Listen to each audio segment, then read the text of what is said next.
নমস্কার। তন্ত্রমন্ত্রে আপনাকে স্বাগত। পুরুষ মানুষের জীবনটা খুব কঠিন।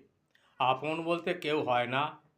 টাকা ইনকাম করতে না পারলে মা বাবাও পর হয়ে যায়।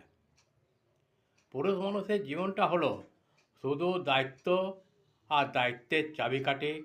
মা বাবা স্বপ্ন পূরণ করতে, স্ত্রী সন্তানদের স্বপ্ন পূরণ করতে, সবার চাহিদা মেটাতে মেটাতে পুরুষ মানুষের জীবনটাই একদিন শেষ হয়ে যায়।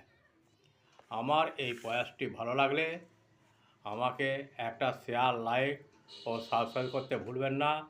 যারা আমাকে সাবস্ক্রাইব করেছেন তাদের উদ্দেশ্যে জানাই আমার প্রণাম ও আন্তরিক ভালোবাসা। এইভাবে আমার পাশে থেকে সাহায্যের হাত বাড়িয়ে দিন। নমস্কার। জয় মা তারা আপনাদের মঙ্গল করুন। জয় বাবা বামদেব। জয় ঠাকুর রামকৃষ্ণ। নমস্কার। ভালো থাকবেন, ভালো রাখবেন।